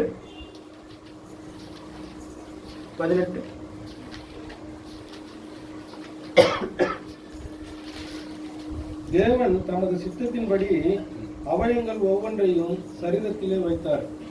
அவையெல்லாம் ஒரே அவயங்களாய் இருந்தால் சரீரம் எங்கே? அவயங்கள் அநேகமாய் இருந்தும் சரீரம் ஒன்றே. கண்ணானது கையை பார்த்து நீ எனக்கு வேண்டுவதில்லை என்றும், தலையானது கால்களை நோக்கி நீங்கள் எனக்கு வேண்டியதில்லை என்றும் சொல்லக்கூடாது. சரீர அவயங்களில் பலவீனம் உள்ளவைகளாய் காணப்படுகிறவைகளோ மிகவும் வேண்டியவைகளாய் இருக்கிறது. மேலும் சரீர அவயங்களில் கனவீனமாய் காணப்படுகிறவைகளுக்கு அதிக கனத்தை கொடுக்கிறோம். நம்மில் லட்சணம் இல்லாதவைகள் படிங்களா? லட்சணம் இல்லாதவைகளே அதிக அலங்காரம் பெறும். நம்மில் லட்சணம் உள்ளவைகளுக்கு அலங்கரிப்பு வேண்டியதில்லை. சரீரத்திலே பிரிவினை உண்டாயிராமல் அவயங்கள் ஒன்றை குறித்து ஒன்று கவலையாய் இருக்கும்படிக்கு தேவன் கனத்தில் குறைவுள்ளதற்கு அதிக கனத்தை கொடுத்து இப்படி சரீரத்தை அமைத்திருக்கிறார். அதான் இங்க என்ன அப்படின்னு பார்த்தீங்கன்னாக்கா நம்மளுடைய சரீரம் எப்படியாப்பட்டதுன்றது சொல்றாரு. இப்போ கண்ணு வந்து நான் காதா இருந்தால் நல்லா இருக்கும் அப்படின்னு சொல்லுவேன், காது வந்து நான் வாயா இருந்தால் நல்லா இருக்கும் அப்படின்னு. அப்போ என்ன அப்படின்னு பார்த்தீங்கன்னா இருக்கிற விஷயங்கள் அவங்கவுங்களுக்கு என்ன பண்ணியிருக்கிறார் தேவன், ஒரு வேலைகளை வச்சிருக்கிறார். கண்ணுக்குரிய வேலை கண்ணுக்கு வச்சுக்கிறாரு, காதுக்குரிய வேலையை காதுக்கு வச்சுக்கிறாரு. புரியுதுங்களா? இப்போ நான் தான் பெரியவன் சொல்லி கை என்ன பண்ணிக்கிறேன், என்ன பெருமைப்படுத்திக்கிறது, நான் எல்லா வேலையும் செய்யறது நான் தான், என்னால் தான் எல்லாம் முடியும்னு. எந்த மாதிரி ஒரு அசுத்தமான இடமா இருந்தாலும் அந்த இடத்துல போய் நிற்கிறது யாருன்னா கால் தான். புரியுதுங்களா? கால் இல்லாத போய் ஒரு இடத்துல ஒரு வேலை செய்ய முடியாது. எந்த ஒரு கல்லாக இருக்கட்டும் மண்ணாக இருக்கட்டும் ஒரு விஷயமா தான் அந்த கால் தான் என்ன பண்ணுது அந்த இடத்துக்கு போகுது. அதான் ஒரு வசனத்தில் இருக்குது, வசனத்துலேயோ இல்லை பாட்டிலேயோ தெரியல, காலில் இருக்கிற விரலுக்கு ஒரு கல் அடிச்சாக்கா கண்ணு கலங்குதான். புரியுதா? ரோட்ல போயிட்டு இருக்கும்போது காலில் ஒரு கல் இடிச்சுக்கிச்சு, காலில் ஒரு நகமே பேத்துக்குச்சு, ரத்தம் ஊற்றுது. அப்போ காலு தானே போனா போட்டு விடுன்னு சொல்லிட்டு கண்ணு வாய் கையெல்லாம் சும்மா இருக்குதா? அவங்கெல்லாம் ஒரு ரிலேஷன்ஷிப்ல இருக்கிறாங்க. அவங்கெல்லாம் சும்மா ஒரு டைம் தான் எப்பயாவது ஒரு டைம் கோவப்பட்டுக்கிறாங்க, சண்டை போட்டுக்கிறாங்க. ஆனால் மற்ற டைம்ல எல்லாம் வந்து ஒரு பிரச்சனை வந்து எல்லாம் ஒன்றா சேர்ந்துடுறாங்க. காலுக்கு அடிப்பட்ட உடனே இந்த கை என்ன பண்ணுது, இவ்வளோ ஹைட்டில் இருக்கிற கை ஓடுது கீழே, ஐயோ என் காலில் நகம் பிச்சுக்கிச்சேன்னு சொல்லி போய் என்ன பண்ணுது அந்த வர ரத்தத்தை போய் தடுக்குது. அந்த வரும்போது ஐயோ கால் ரத்தம் வருதுன்னு சொல்லிட்டு என்ன பண்ணுது, கண்ணு கலங்குது. இந்த வாய் என்ன பண்ணுது, யாராவது கூப்பிடுது, யாராவது அங்கே இருக்கிறீங்களா, ஏதாவது ஒரு துணிக்கு எத்துவாங்க, கால் ரத்தம் வருது அப்படின்னு கத்துது. இந்த காது என்ன பண்ணுது, அசைவுகள் கேட்குது, ஐயோ யாராவது போகிறாங்களா வராங்களா பாரு, கொஞ்சம் யாராவது கூப்பிடு அப்படின்னு சொல்லி. அப்படி இல்லை, இந்த கண்ணு என்ன பண்ணுது, தேடுது, ஏதாவது துணிக்கு ஏதாவது இருக்குதா, இல்லை எல்லாரும் எதை வச்சு கட்டலாமா, ரத்தம் இப்படி ஊற்றுது. புரியுதுங்களா? அந்த நேரத்தில் இந்த உடம்புல இருக்கிற வெளியே இருக்கிற பார்ட்ஸை நான் சொல்லிட்டேங்க, உள்ளே இருக்கிற பார்ட்ஸுங்க கூட என்ன பண்ணுது, அந்த இதயம் கூட துடிக்குது, ஐயோ அடிபட்டுச்சு பாவம் பையனுக்கு. புரிஞ்சுங்களா? அப்போ என்ன அப்படின்னாக்கா, கிறிஸ்துக்குள்ள இருக்கிற நம்ம எல்லாமே எப்படி இருக்கிறோங்க, ஒரே அவியமா இருக்கிறோம். நம்ம சகோதரங்க நம்மளை கவச்சிக்கிறாங்க, நம்மளை திட்டுறாங்க, நம்மளை கடிந்து கொள்றாங்க அப்படின்னாக்கா, ஒரு சரீரம் ஒரு ஆத்மா கெட்டு போயிடக்கூடாது அப்படின்றதுக்காகத்தான். நீ எப்படி வேணா போப்பா அப்படின்னு நினைச்சுட்டாக்கா நம்மள்கிட்ட சொல்ல மாட்டாங்க. நம்மளை திட்டுறாங்க, நம்மளை கண்டிக்கிறாங்க, நம்மளுக்கு ஒரு இது பண்றாங்க அப்படின்னாக்கா என்ன பண்ண, நீ சரிப்படுத்திக்க ஒண்ணு, நீ வா கரெக்டா அப்படின்னு சொல்லிட்டு நம்மளை கூட்டின்னு வராங்க. எது வரைக்கும் ஆயிடுச்சா, 21 வரைக்கும் ஆயிடுச்சா, 21 வரைக்கும் ஆயிடுச்சா அது. அப்போ என்ன அப்படின்னு பார்த்தீங்கன்னாக்கா, நம்மளாம் கிறிஸ்துவுக்குள்ள இருக்கிற ஒவ்வொரு அவியங்களும் ஒரு சபையில் வந்து நம்ம எல்லாம் என்ன பண்ணுவோம், எல்லாரும் சேர்ந்தா தான் ஒரு சபைகளாக மாறணும். அப்போ என்ன அப்படின்னா, நம்மளுடைய வாழ்க்கை எப்படி இருக்கணும், கிறிஸ்துவை போலவே இருக்கணும். இன்னொரு வசனம் படிங்க, 2 பேதுரு 1 5 அப்படியே 9 வரைக்கும், அது ஒரு வசனமாக படிச்சுனாங்க. 2 பேதுரு 1 5 9 வரைக்கும். இப்படி இருக்க நீங்கள் அதிக ஜாக்கிரதை உள்ளவர்களாய் உங்கள் விசுவாசத்தோட தைரியத்தையும். என்ன சொல்றாரு, இப்படி இருக்கு எனக்கா, இப்ப நம்மள்ட்ட பேசுறாரு, பொதுவில் பேசுறாரு. பாருப்பா, நீங்க பரலோகத்துக்கு போகணும்னு ஆசைப்படுறீங்க இல்லையா, பரலோகத்துக்கு போகணும், நீங்க உலகத்தை வெறுத்து வந்தீங்க, நாங்க கிறிஸ்துவுக்கு சாட்சியாக நாங்க வாழ்ந்திருக்கிறோம் அப்படின்னு நீங்க சொல்றீங்க இல்லையா. இப்ப நான் சொல்றேன், இதுக்கப்புறம் இப்படிதான் நீங்க என்ன பண்ணணும் இருக்கணும்னு சொல்லிட்டு நம்மளுக்கு என்ன பண்றாரு, ஆர்டர் போடுறாரு. படிங்க. இப்படி இருக்க நீங்கள் அதிக ஜாக்கிரதை. முதல்ல என்ன பண்ணணும், நம்ம கிறிஸ்துக்குள்ள ரொம்ப ஜாக்கிரதையா இருக்கணும். எவ்வளவு ஜாக்கிரதைனாக்கா, நம்ம நடக்கும் போதும் போகும் போதும் நிற்கும் போதும் ரொம்ப ஜாக்கிரதையா இருக்கணும். அப்புறம் உங்கள் விசுவாசத்தோட தைரியத்தை. அப்ப என்ன பண்ணோம், ஜாக்கிரதையா இருக்கிறோம். விசுவாசம் நம்மளுக்குள்ள வந்துச்சு, விசுவாசத்தோட தைரியத்தையும் தைரியத்தோட ஞானத்தையும். தைரியத்தோட ஞானம் அப்படின்னாக்கா என்ன பண்ணுங்க, நம்ம எந்த இடத்துல பேசணும் ஞானத்தோட பேசணும். அதுக்காகத்தான் ஞானத்தை கத்துக்கணுன்றாரு. அப்புறம் ஞானத்தோட இச்சை அடக்கத்தையும். ஞானம் வந்துட்ட பிறகு நம்மளுக்குள்ள என்ன வரணுங்க, இச்சை அடக்க வரணும். அந்த உலக ஆசைகளுக்கு நம்ம செவி கொடுக்க கூடாதுங்க, இந்த உலக பழக்க வழக்கத்துக்கு போகக்கூடாதுங்க. அதுக்காக சொல்றேன், இந்த இச்சை அடக்கத்தை கத்துக்குங்கன்றார். அப்புறம் இச்சை அடக்கத்தோட பொறுமையையும். அப்ப என்ன பண்ணணும்னாக்கா, பொறுமையோட போகணும். நம்ம எந்த இடத்துல போனோம், இந்த இச்சை அடக்கம் வந்துச்சு, நம்ம தெரிஞ்சிட்டோம், எது மேலே ஆசை இல்லை, பொறுமையை கத்துக்கணும். சடார்னு கோவப்படுறதோ கத்துறதோ இது பண்றதோ நம்மளுடைய வாழ்க்கை மாத்திரத்து இல்லைங்க, பொறுமையா இருங்க அப்படின்றாரு. அப்புறம் பொறுமையோட தேவ பக்தியையும். அப்ப என்னன்றாருனாக்கா, பொறுமையா நம்ம பொறுமையை கத்துக்கணும். எந்த இடத்துல போனாலும் பொறுமையா பேச கத்துக்கணும், தேவ பக்தியோட பேசணும். எந்த ஒரு காரியம் பேசினாலும் தேவ பக்தியோட நம்ம நடந்து கொள்ளணும். அப்புறம் தேவ பக்தியோட சகோதர ஸ்நேகத்தையும். அப்ப என்னன்னாக்கா, தேவ பக்தி வந்துட்டு பிறகு நம்மளுக்குள்ள என்ன வருங்க, ஆணவம் வரும். எனக்கெல்லாம் தெரிஞ்சிடுச்சு, நான் பார்த்துக்கிறேன், எனக்கு இதுக்கப்புறம் யாரும் எனக்கு சொல்ல தேவையில்லை, எனக்கு எல்லாம் தெரியும் அப்படின்ற மாதிரி வரக்கூடாது. என்ன வரணும், சகோதர ஸ்நேகம் வரணுங்க. இந்த கூடுறது எதுக்காக தெரியுங்களா, இந்த சகோதர ஸ்நேகம் கூடுறது எதுக்காக அப்படின்னு பார்த்தீங்கன்னாக்கா, அதுக்கு ஒரு உதாரணம் என்னன்னாக்கா, நம்ம எல்லாம் வந்து ஒரு கப்பலில் போயின்னுக்கிறோம். இப்போ அப்போஸ்தலர் போயிருந்தார் பார்த்தீங்களா, பவுலெல்லாம் போயிருந்தாங்க பார்த்தீங்களா, கப்பலில் போயின்னுக்கிறோம். கப்பலில் போயின்னு இருக்கும்போது ஒரு பெரிய பாறையை பார்த்து கப்பல் இடிச்சிட்டு கப்பல் உடஞ்சிடுச்சு. இன்னும் நம்ம போக வேண்டியது ஒரு 2 கிலோமீட்டர் போகணுமா இருக்குது, கரைக்கு 2 கிலோமீட்டர் போகணுமா இருக்குது. அப்போ அந்த 2 கிலோமீட்டர் போகும்போது நம்மளால கண்டினியூ என்ன பண்ண முடியல, லீட்ஸில் ஆக்ஷன் போக முடியல. சென்டரில் என்ன பண்ணுறாரு தேவன், ஒரு மரத்துக்கு வேறு விடுறாரு சைடில், கொஞ்ச நேரம் பிடிச்சி ரெஸ்ட் எடுத்துக்கோ. இன்னும் கொஞ்சம் தூரம் போகிறோம், ஒரு பாறை கிடைக்குது, அந்த பாறையை கொஞ்ச நேரம் பிடிச்சிக்கோ. அது பாறை வந்து பாய்ச்சி பிடிச்சிக்குது. நம்ம மூச்சு விடுறதுக்காக கொஞ்சம் பிடிச்சிக்கணும், அதுக்குன்னு சொல்லி அங்கேயே உட்காந்துக்கிறது இல்லை, புரியுதுங்களா. கொஞ்ச நேரம் பாறையை பிடிச்சிக்கணும். மறுபடியும் அங்கேருந்து கொஞ்சம் நீச்சல் முன்னாடி போகிறோமா, அங்கே ஏதாவது ஒரு கல்லோ இல்லை குச்சியோ ஏதோ ஒன்று இருக்கும், ஒரு அட்டையோ குட்டியோ கட்டையோ இருக்கும், அது மேலே போய் உட்காந்து கொஞ்சம் ரெஸ்ட் எடுத்துக்கணும். மறுபடியும் போ, புரியுதுங்களா. இது என்னத்த சொல்லுங்க தெரியுங்களா? சகோதர சிநேகம். சகோதர ஸ்நேகத்துக்கு என்ன அர்த்தம்னா, இப்போ நம்ம போனிக்கிறோம் பத்தியா பரலோக ராஜ்யத்துக்கு, விசுவாசத்துல நம்ம அப்பப்போ விழுந்துடுவோம், சோதனை வரும், இக்கட்டுகள் வரும், விசுவாசத்துல விழுந்துடுவோம். இந்த மாதிரி சகோதர ஸ்நேகத்துல நம்ம தேவனுடைய நாமத்தை பேசும்போது இது பண்ணும்போது என்ன பண்ணுவோம், இதெல்லாம் என்னன்னா அந்த கலைகளை பிடிச்சிருந்தா பார்த்தீங்களா, நம்ம கப்பலை மீன் உடஞ்சோடனே அந்த மாதிரி இது கொஞ்ச நேரம் பிடிச்சிக்கிறது, மறுபடியும் ஓடு. புரியுதுங்களா? நம்ம கரை சேர்ற வரைக்கும் ஓடிக்கினே தான் இருக்கணும். எங்கெங்க நம்மளுக்கு இந்த மாதிரி கேப் கிடைக்குதோ அந்த கேப்பில் கொஞ்ச நேரம் உட்காந்து ரெஸ்ட் எடுத்துக்கிறது. என்னன்னா இது கற்றுக்கிறது, நம்ம எங்கே பலவீனமாக இருக்கிறோம், எங்கே விழுந்திருக்கிறோம், எங்கே ரொம்ப சோர்ந்து போயிருக்கிறோம் அப்படின்றது என்ன பண்ணோம். ஒரு ஒரு சகோதரங்க பேசும்போது ஒரு ஒரு புது விஷயங்கள் நம்ம தேவன் நம்ம கூட என்ன பண்ணுவார், பேசுவார். அப்போ தேவன் என்ன பண்ணாரு, அந்த வேறு மரம் கல் இதெல்லாம் நம்மளை காமிச்சு காமிச்சு காமிச்சு கை கொடுத்து வழி நடத்தினே இருக்கிறாரு. இன்னும் போ நீ போக வேண்டிய இடம் என்ன இருக்குது, ரொம்ப தூரம் இருக்குது, உன்னை சுதாரிச்சுக்கோ, உன்னை தயார்படுத்திக்கோ, போயினேரு, இங்கே நிற்காத. சில பேரெல்லாம் என்ன பண்ணிவிடுவாங்க, அந்த இடம் கொஞ்சம் நல்லா இருக்குதுன்னு சொல்லிட்டு அங்கேயே ஸ்டெக் ஆகிடுவாங்க, மூவ் பண்ணுவாங்க. நம்ம என்ன பண்ணணும், அது ஓடிக்கினே இருக்கணும். கொஞ்சம் ரெஸ்ட் எடுக்கிறோமா, தேவனுடைய வார்த்தையை கேட்குறோமா, என்ன பண்ண மறுபடியும் போ. நம்மளுடைய இலக்கு என்ன இருக்குது, பக்கத்தில் வந்துடுச்சு. இயேசு கிறிஸ்துவோடைய வருகை எங்கே இருக்குதுங்க, வாசல் அருகில் இருக்குன்னு சொல்கிறாங்க, ரொம்ப சமயமாக இருக்குதுன்றாங்க. அந்த அதுக்குள்ளே என்ன பண்ணு, உன் உயிரை காப்பாற்றிக்கோ. உன் உயிரை அவ்வளோ சீக்கிரத்தில் நான் எடுக்க மாட்டேன், நீ விட்டுறாத.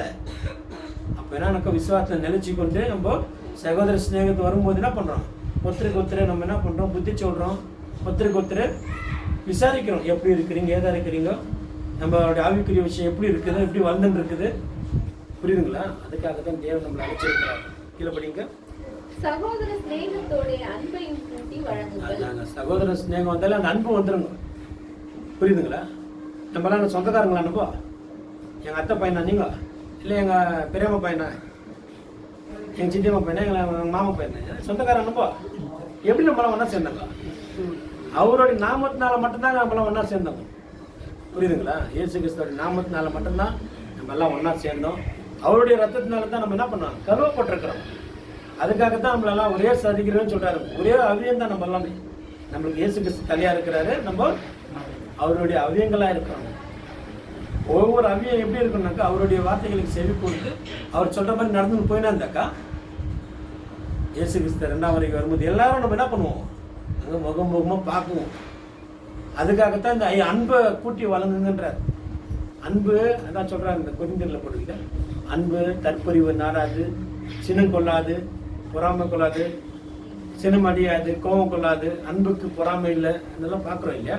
இதெல்லாம் எதுக்காக அப்படின்னா, இயேசு கிறிஸ்துவோடைய உருவம், அது இயேசு கிறிஸ்துவோடைய கேரக்டர். அந்த 1 கொரிந்தியர்ல 13ஆம் அதிகாரத்தில் அதெல்லாம் ஃபுல்லாக கண்டினியூ அன்பு பற்றி அன்பு அன்பு அந்த அன்புக்கு அடையாளமே யாருங்க, ஆண்டவரே இயேசு கிறிஸ்து. அவரை பற்றி ஃபுல்லாக வரும் வருது. அப்போ அந்த அன்பை தான் என்ன சொல்றாருங்க, கூட்டி வழங்குங்க அப்படின்னு கேட்கல. இவைகள் உங்களுக்கு உண்டாயிருந்து பெருகினால் உங்களை நம்முடைய கர்த்தராகிய இயேசு கிறிஸ்துவை அறிகிற அறிவிலே வீணரும் கதியற்றவர்களுமாய் இருக்க ஒட்டாது. அப்புறம் அடிக்கையில கண்டினியூ பண்ணுங்க. இவைகள் இல்லாதவன் எவனோ அவன் முன் செய்த பாவங்களால தான் சுத்திகரிக்கப்பட்டதை மறந்து. அதாங்க மெயின் பாயிண்ட். இந்த மாதிரி அன்புல நம்ம எல்லாம் கிறிஸ்துக்குள்ள எல்லாம் நிலைச்சு நின்றுட்டா அதுவே கண்டினியூ பண்ணி போயிட்டா ஒன்றும் பிரச்சனை இல்லைங்க. இந்த சபை கூடுதல் இந்த சில விஷயங்கள் எல்லாம் இல்லாத போயிடுச்சாக்கா எப்படி இருக்குவானாக்கா, முன் செய்தது மறந்துடுவான். அப்போ அவன் சுத்திகரித்ததே மறந்துடுவான், அவன் ஞானஸ்தானத்தை எடுத்ததையே மறந்துடுவான், அவன் பரிசுத்தமா ஆக்கப்பட்டதையும் மறந்துடுவான். எப்படி ஆயிடும்னாக்கா அவனுடைய நிலைமை கீழே படிங்க. கண் சொருகி போன குருடனாக இருக்கிறான். கண் சொருகி போன குருடனா, கண்ணு இருக்குது, கண்ணு ஒன்று எடுத்துடல, கண்ணு இருக்குது, பார்க்குற மாதிரி இப்படி பார்க்குறாங்க. அப்படி என்னடா அது, தடவிக்கின்னு போகிற பகல்லையே செவரை பிடிச்சி தடவிக்கின்னு போகிற மாதிரி இருக்கும். புரியுதுங்களா? அது எதுக்காக சொல்கிறாருனாக்கா, இந்த உலகத்தில் நீ இருந்தும் பிரயோஜனம் இல்லாத இருக்கிற அப்படின்ட்டு ஆயிடுச்சா கதை வசனம் என்ன இருக்கா? அப்போ என்ன அது 9 வரைக்கும் ஆயிடுச்சுங்களா? அப்போ என்ன அப்படின்னு பார்த்தீங்கன்னாக்கா, இயேசு கிறிஸ்துக்குள்ளே நம்ம வந்திருக்கிறோம், நம்மளுக்குள்ள இயேசு கிறிஸ்து வாழ்றாருன்றது என்ன பண்ணணும், நம்ம காட்டணும், விடாமுயற்சிங்க. என்ன அப்படின்னு பார்த்தீங்கன்னாக்கா, விசுவாசத்தில் நம்ம வளரோம்னாக்கா பிரச்சனை யாருக்கு வருங்க, யார் ஓடுறாங்க அவங்களுக்கு தான் பிரச்சனை வரும், சோதனை வரும், கஷ்டம் வரும், துன்பம் வரும். இதெல்லாம் சகிச்சுக்கின்னு போகணும். நம்ம அந்த முயற்சி பண்ணிக்கினே இருக்கணும். நம்ம ஓடுறோம் விழுறோம் ஏதோ என்ன பண்ணுறோங்க, இன்னைக்கு ஒரு சைடில் சரி பண்ணிடுறோம். நம்மளுடைய வாழ்க்கை சில விஷயங்கள் நம்ம சரி பண்ணினே ஓடுறோங்க, மறுபடியும் ஒரு பிரச்சனையில் விழுந்துடுறோம், மறுபடியும் அங்கே என்ன பண்ணுறோம், அங்கேருந்து சரி பண்ணி ஓடுறாங்க. இந்த வாழ்க்கை எது வரைக்கும்னாக்கா இயேசு வர வரைக்கும் நம்மளுக்கு இந்த போராட்டம் உலகத்தில் இருக்குது. அவரே சொல்லிட்டுக்கிறாரு, உலகத்தில் உபத்திரம் இருக்குது, ஆனாலும் திடன் கொள்ளுங்கள், நான் உலகத்தை ஜெயிக்கிறேன். என்ன பண்ணுங்க, என்னுடைய அடிச்சவரில் பின்படுத்தி வாங்குவான்றாரு. இன்னொரு வசனம் படிங்க, அதுலேயும் 2 பேதுரு 3ஆம் அதிகாரம் 18ஆவது வசனம்.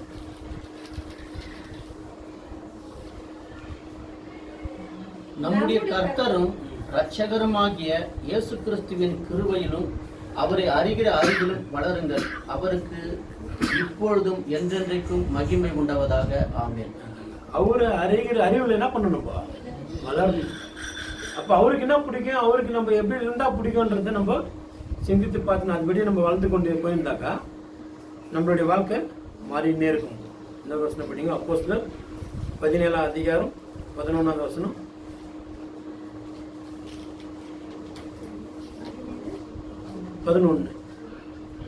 அந்த பட்டணத்தார் மன வாஞ்சையாய் வசனத்தை ஏற்றுக்கொண்டு காரியங்கள் இப்படி இருக்கிறதா என்று தினந்தோறும் தேவ வாக்கியங்களை ஆராய்ந்து பார்த்ததினால் தெசலோனிக்கேயில் உள்ளவர்களை பார்க்கிலும் நற்குணசாலிகளாய் இருந்தார்கள்.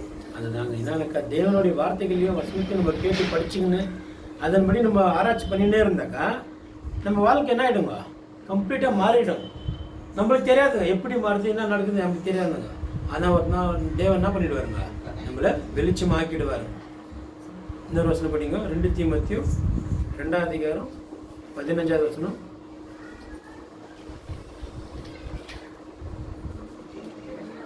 நீ வெட்டப்படாத ஊழியக்காரனாயும் சத்திய வசனத்தை நிதானமாய் பகுத்து போதிக்கிறவனாயும் உன்னை தேவனுக்கு முன்பாக உத்தமனாக நிறுத்தும்படி ஜாக்கிரதையாயிரு. அதுதாங்க, நம்மளே என்ன பண்ணோம், உத்தமனா நிறுத்துறதுக்காக நம்ம ஜாக்கிரதையா இருக்கணும். எங்க போய் நிக்க வைக்கிறோங்க, தேவன் மாதிரி நம்ம போய் நம்ம நிக்கிறோம். நம்ம அப்போ அது வரைக்கும் நம்மள என்ன பண்ணணும், நம்ம எல்லா விஷயத்திலையும் நம்ம சீர்படுத்தி நம்மள உத்தமனா நம்ம நிக்க வைக்கணும். அதுக்காக தான் நம்மள அழைச்சிருக்கிறாரு. இந்த வசனம் படிங்க, வெளிப்படுத்தல் 5:12.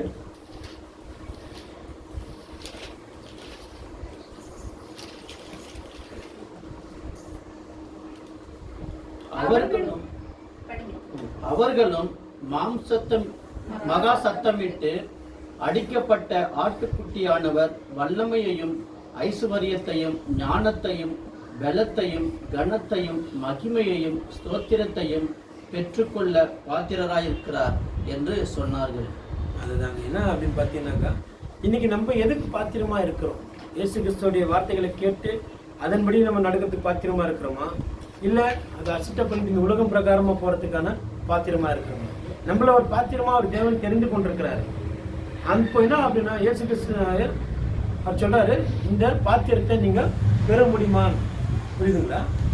அப்போ நம்ம என்ன அப்படின்னு பார்த்தீங்கன்னா நம்மளுடைய வாழ்க்கையில் சில விஷயங்கள் நம்ம சிந்தித்து பார்க்கணும். எதுக்காக நம்ம இங்கே வந்திருக்கிறோம், எதுக்காக தேவன் நம்மளை அழைச்சிருக்கிறாரு அப்படின்னு நம்ம சிந்தித்து பார்க்கணும். அதுலேயே இன்னொரு வசனம் படிங்க, 11ஆம் அதிகாரம் 15-18.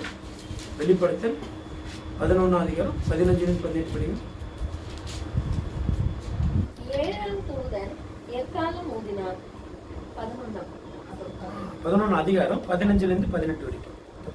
7ஆம் தூதன் எக்காலம் ஊதினான். அப்பொழுது உலகத்தின் ராஜ்யங்கள் நம்முடைய கர்த்தருக்கும் அவருடைய கிறிஸ்துவுக்கும் உரிய ராஜ்யங்களாயின. அவர் சதா காலங்களிலும் ராஜ்யபாரம் பண்ணுவார் என்னும் கெம்பீர சத்தங்கள் வானத்தில் உண்டாயின.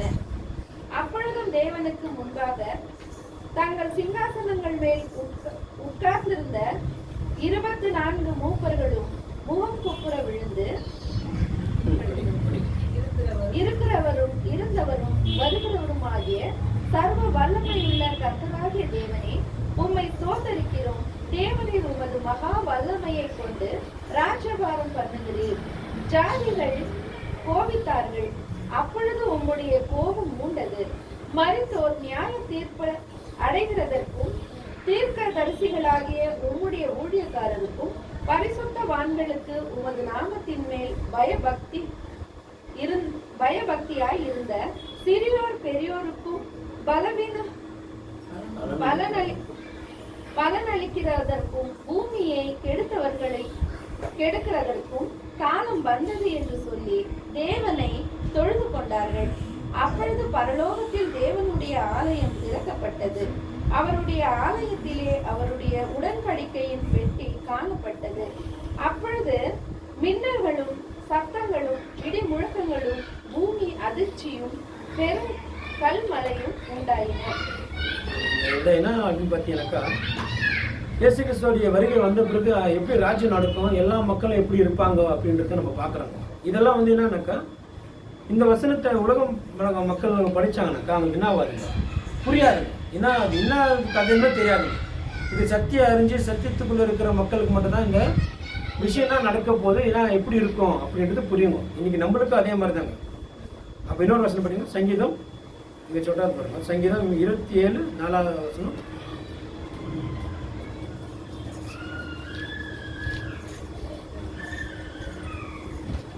கர்த்தரிடத்தில் ஒன்றை நான் கேட்டேன், அதையே நாடுவேன். நான் கர்த்தருடைய மகிமையை பார்க்கும்படியாகவும் அவருடைய ஆலயத்தில் ஆராய்ச்சி செய்யும்படியாகவும் நான் என் ஜீவனுள்ள நாளெல்லாம் கர்த்தருடைய ஆலயத்தில் தங்கியிருப்பதையே நாடுவேன். அதுதாங்க. இதெல்லாமே என்னன்னா 1000 வருஷம் அரசாட்சியில் நம்ம என்ன பண்ண போகிறோங்க, அவங்க இருக்க போகிறோம். அதுக்காகத்தான் நம்மளை எப்போ என்ன பண்ணுக்கிறோம், நம்மளை ஆயத்தம் படுத்தி கொண்டிருக்கிறோம். 1000 வருஷத்தில் நம்ம எப்படி இருக்க போகிறோம், இந்த உலக மக்கள் எப்படி இருக்கிறாங்க, நம்ம இந்த உலக மக்கள் இப்போ எப்படி இருக்கிறோம் நம்ம அப்படின்னாக்கா, நம்ம 1000 வருஷத்தில் நம்ம வாழ்கிறோம் பார்த்தீங்கன்னா அந்த நினைப்போடு இங்கே வாழணும். அப்போ தான் இந்த உலக மக்களுக்கு நம்ம என்ன பண்ண முடியும், ஒரு எடுத்துக்காட்டாக இருக்க முடியும். அதுலேயும் இன்னொரு வசனம் பார்த்தீங்கன்னா 42ஆம் அதிகாரம் 2வது வசனம்.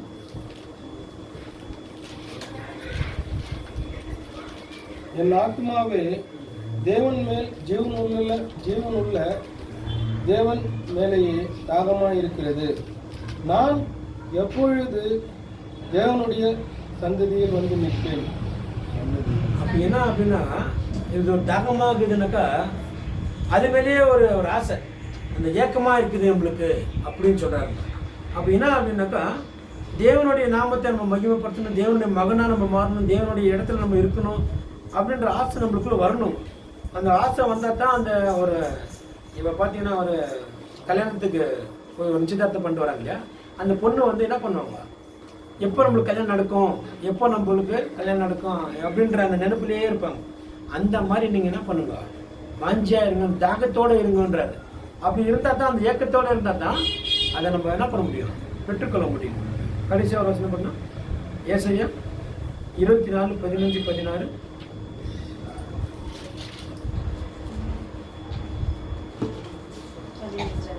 ம் 24 இது 24:15-16. ஆகையால் கர்த்தரை வெளுக்கு திசையிலும் இஸ்ரவேலின் தேவனாகிய கர்த்தரின் நாமத்தை சமுத்திர தீவுகளிலும் மகிமைப்படுத்துங்கள். நீதிபரனுக்கு மகிமை என்று பாடும் கீதங்களை பூமியின் கடையந்தரத்தில் இருந்து கேட்கிறோம். நானோ இளைத்து போனேன், எனக்கு ஐயோ, துரோகிகள் துரோகம் பண்ணுகிறார்கள், துரோகிகள் மிகுதியாய் துரோகம் பண்ணுகிறார்கள் என்கிறேன். அப்போ என்ன அப்படின்னு பார்த்தீங்கன்னா, இந்த உலகத்தில் நம்ம என்ன போனாலும் நம்மளுக்கு என்ன இருக்குதுங்க, கஷ்டங்க, துன்பங்க, நம்மளை ஏமாத்துறவங்க, நம்மள்கிட்ட பொய் சொல்கிறவங்க, இதுதான் நம்ம பார்த்துட்டு இருக்கோம். நம்ம போகிற இடம்லாம் நம்மளுக்கு அவமானமும் அசிங்கமும் வேதனை தான் வந்துட்டு இருக்கோம். ஆனால் நம்மளுக்கு நித்திய ஜீவனில் என்ன இருக்குதுங்க, எங்கே போனாலும் நம்மளுக்கு சமாதானத்தின் தேவன் நம்மோடு இருக்கிறார். அதிலே 19 இருக்கு அப்படின்னா, தேசம் நொறுங்கவே நொறுங்கும், தேசம் முறியவே முறியும், தேசம் அசையவே அசையும். வெறித்தவனைப் போல தேசம் தள்ளாடி ஒரு குடிலை போல் பெயர்த்து போடப்படும். அதன் பாதம் அதன் மேல் பாரமாயிருக்கையால் அது விழுந்து போகும், இனி எழுந்திராது. எனக்கு இந்த உலகம் ஒரு நாள் தான் வருங்க, அழிஞ்சு போதுங்க. இந்த உலகத்தில் பெருமையாக இருக்கிறவங்க, இந்த உலகம் தான் முக்கியம், இந்த உலகத்தில் இருக்கிற செல்வம் தான் முக்கியம் அப்படின்னு சொல்லிட்டு போனவங்கெல்லாம் ஒரு நாள் ஆகிடுவாங்க. மண்ணோட மண்ணா மறித்து போயிடுவாங்க. இந்த மண்ணுக்குள்ள நம்ம இருக்கும்போது அந்த மகிமையான தேவனை நம்ம மனசுக்குள்ள வச்சு நினைச்சு போனாக்கா நம்ம வாழ்க்கை அவரை போலவே மாறிடணும். அதுக்காகத்தான் இந்த சரீரத்துல நம்மளுக்கு என்ன பண்றாரு, அவருடைய வழியில நம்ம நடக்கிறதுக்கு சொல்றாரு. அதுதான் இது என்னன்னாக்கா விசுவாசம். நம்மளுடைய வாழ்க்கையில எப்படி விசுவாசத்துல நம்ம நிலைச்சு நிற்கணும். இப்போ பார்த்தீங்கன்னாக்கா மோசை மக்கள் வழிநடத்தின்னு வந்தார் இல்லைங்களா, அங்கே சொல்றாரு, ஜனங்க சொல்றாங்க அது ரெண்டு, அங்கே சொல்றது ரெண்டுமே நம்ம பார்க்குறோங்க. கானாந்தேச தரேன் உங்களை கூட்டின்னு போறேன்னு சொல்லிட்டாரு. அவர் சொன்னது என்ன பண்ணாருங்க, அப்படியே செஞ்சாருங்க. ஆனால் அதில் இருக்கிற ஜனங்க என்னன்றாங்க, நம்ம வந்தோம், எப்படி வந்தோம், அந்த 40 வருஷம் வனாந்தரத்தில் அவஸ்தைப்பட்டு கஷ்டப்பட்டு தானே வந்தோம் அப்படின்றாங்க. அந்த கஷ்டப்பட்டு வந்ததுக்கு காரணம் யாருங்க? அவங்க தான், வேற யாருமே காரணம் கிடையாது. இன்னைக்கு நம்ம எடுக்கிற முடிவே அதே மாதிரி தான். அது கஷ்டம் நினச்சா அது கஷ்டம் இல்லை, அது நித்திய ஜீவன் போகணும். நம்ம மரணத்தை நம்ம ஜெயிக்கணும். இந்த உலகத்தில் நம்ம இன்னும் கொஞ்ச நாட்கள் தான், புரியுதுங்களா? இப்போவே முடியெல்லாம் நெரிச்சி போச்சு. இன்னும் நம்ம கிளவுனா ஆகிட்டாக்கா என்ன ஆகும் போதும் தெரியாது. ஒரு குச்சின்னு தான் நடக்கணும் வேண்டியது, இந்த மாதிரி ஆகிடும். நாளைக்கு யாரும் நம்மளை மதிப்பு கூட மாட்டாங்க. ஆனால் தேவனுக்குள்ளே இருந்தாக்கா நம்ம வாழ்க்கை மாறும். நம்ம மறைச்சிட்டாலும் தேவன் நம்மளை ஊற்றி அளவிக்குவார். புரியுதுங்களா? மண்ணாசிக்கு மயங்கி மண்ணில் விழுந்து போகிறத பார்க்கலாம். இந்த மண்ணுக்குள்ளே நம்ம வாழும் போதே அந்த மகிமையான தேவனை நம்ம மனசில் வச்சு அவருடைய வழியில் நடந்து போனாக்கா நம்ம வாழ்க்கை பரிசுத்தமாக மாறணும்னு தான் பார்க்கணும். தேவன் கொடுத்த வார்த்தைகளுக்கு நன்றி சொல்லுங்கள். ஆமாம்.